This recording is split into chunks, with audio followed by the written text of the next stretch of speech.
Welcome to Mrs. Perna's class.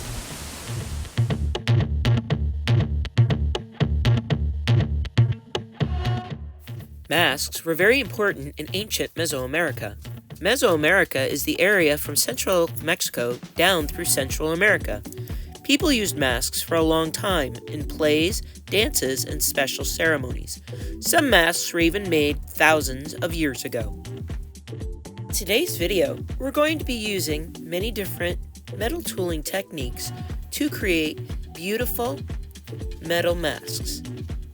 We're going to be using chasing, champleve, repose, and embossing metal techniques to create these beautiful Mesoamerican styled metal masks. First step is going to be in your sketchbooks creating one or two Mesoamerican mask drawings to give yourself a chance to come up with your own design.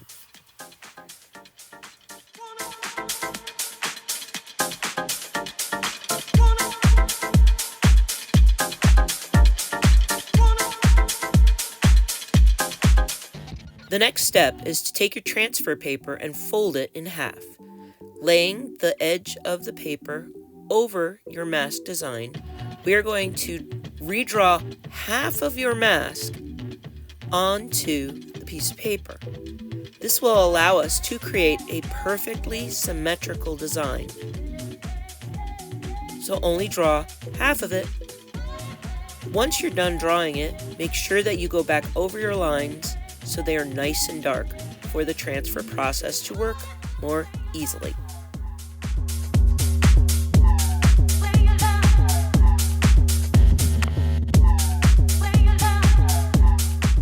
While darkening in your line, keep in mind that you can add extra smaller details now that you've created your mask. Add dots, add patterns, large areas of geometric shapes that can be filled in later when we create the metal mask. In the next step, we're going to refold our paper so that the pencil line is against the blank part. Using either a spoon or a rubbing tool or even the back handle of scissors, you can rub the lines and transfer them to the other side, creating your symmetrical design. Now, go over your lines one more time so that we can see them better. Make sure that your design is as symmetrical as possible.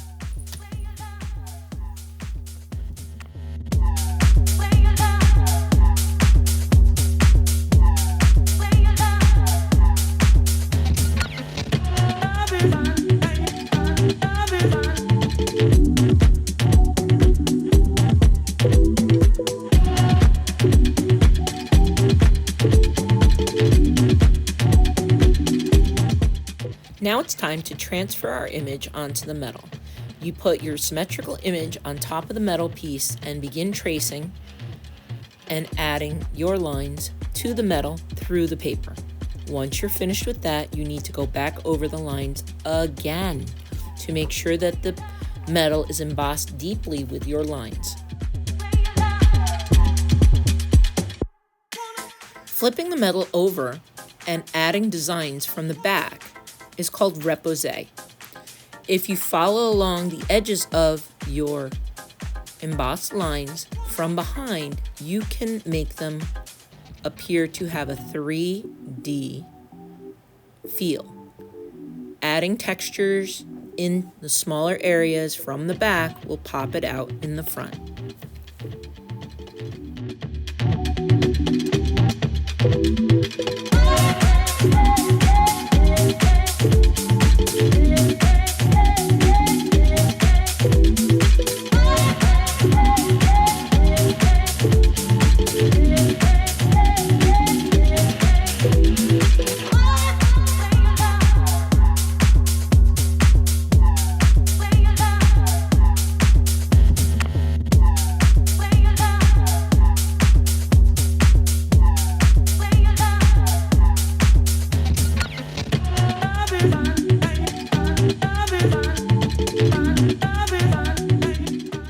Continue adding texture patterns on your mask. It will create visual interest and it will make your mask more beautiful. Controlled patterns and textures will be more effective than scribbling on your mask.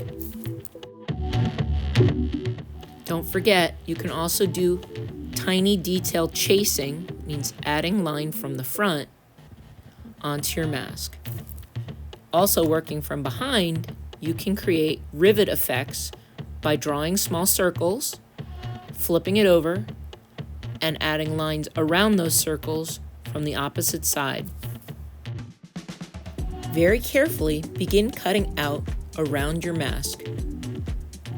Try to avoid having tiny little pieces of metal all over the tables.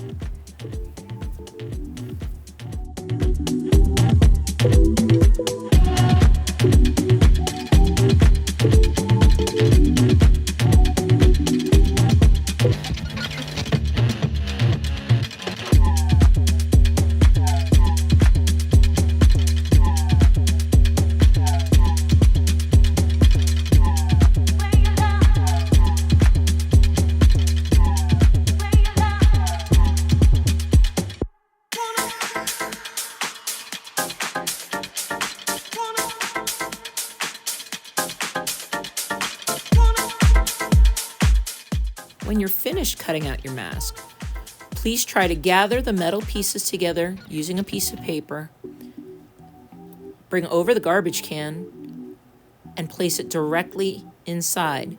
Don't use your hand because you could accidentally have a metal splinter put into your hand.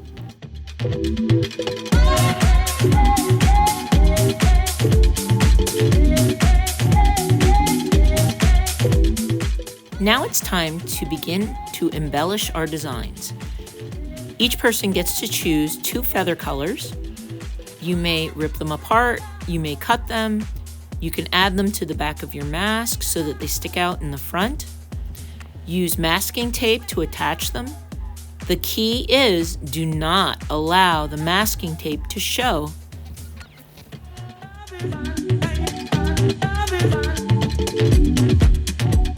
I also have available for you gem ribbon. We can cut the gem ribbon and hang it from the back so that it shows in the front. It can be used as an embellishment on the earrings, at the bottom of your mask, wherever you would like gold hanging down. Finally, we're going to put sticky gems. The sticky gems will be used to enhance your eyes and enhance other parts of your mask. To hand in, you need to mount your mask on a piece of black oak tag. To do that, we are going to use the glue dots. So you're going to tear 4 glue dots from the roll. You're going to rip the 4 glue dots and attach them to the back of your mask, leaving the sticky paper on them until you are sure where they go. Then you remove the sticky paper, leaving the dot on your mask.